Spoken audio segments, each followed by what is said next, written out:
It's been a little longer than usual, so welcome back to Reading Rule, y'all. The end of the semester was a doozy, and so I'm just now wrapping up my series on Melissa Wyatt's Funny How Things Change. In this final video, I'm going to talk a little bit about how I go about teaching this book. It's definitely going on my syllabus, and I hope you'll consider putting it on yours too. So there are a lot of important things about this book, but I think one of the most important is the way that it layers place and class.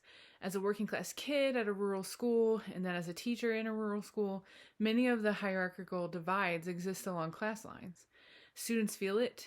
They know how to try to pass as middle class to avoid class injury, but in a rural school where everyone knows where you live and what your parents do for work, it's nearly impossible to do.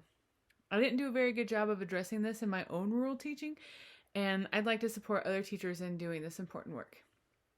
If you attended NCTE this year, there's a really great on-demand session by Nicole Goddard and Sophia Saragianides and Amanda Thine that I highly recommend checking out. If you go to the conference platform and search for Class Acts, you'll find it. Also, they have an issue of English Journal coming out with the same title. I have an article in there, and it'll discuss these teaching ideas in much greater detail. So I highly recommend checking that out too. So essentially, I would start out by working with students to define social class. They feel it and experience the way that it shapes their lives every day, but it's unlikely that they've ever had the opportunity to engage in defining it. To some degree, especially for high school students, they probably have some knowledge of who Karl Marx is and have heard the term Marxism thrown around, but it's unlikely that they've had the time and space in a classroom to explore social class in that kind of depth. And so I would provide an opportunity for students to do that. Then I'd ask them to investigate social class memes.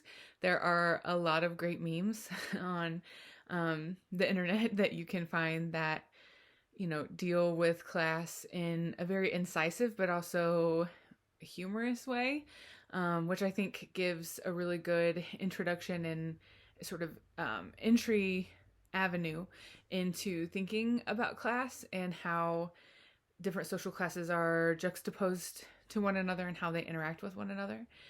And I'd ask what these memes communicate about social class, especially those relationships between classes, how they themselves have experienced class relations in their lives, and how where they're from, especially if it's a rural place, has impacted and shaped those experiences. We then read Funny How Things Change as a whole class. Each day I do a mini lesson on analyzing passages in the text for social class, asking students to discuss what's there, how it shapes the story, and what we're learning from it.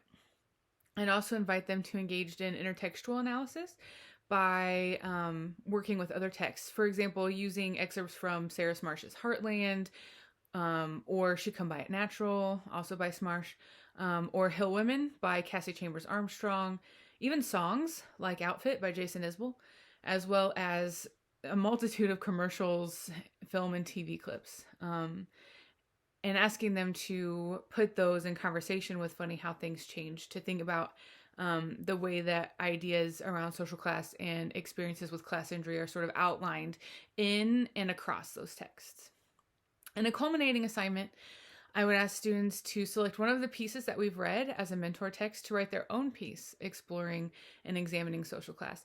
These could be memoir and narrative nonfiction or fictional pieces, songs, poems, commercials, you name it. Students would workshop these with one another in small groups and then publish them for exhibition and check out in the school and or local library, so that the community can also see how class impacts members of their community and their schools. So anyway, that's how I'm going to do it. I really can't say enough how much I love this book and how important I think it is for students, rural and other geographies, to read and think about.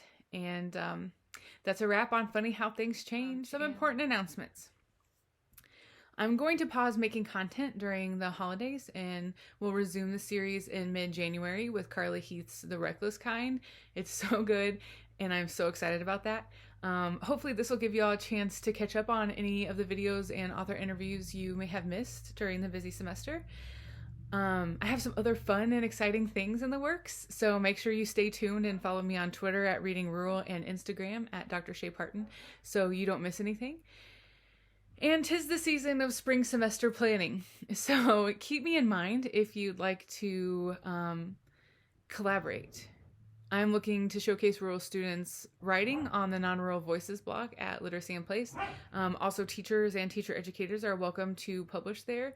I am happy to do virtual campus and class visits, and any other cool ideas y'all can dream up, just give me a holler. I'd love to collaborate. Okay, that's all for now. Hope y'all have a wonderful holiday season, and I'll see you soon. Y'all come back now, would ya?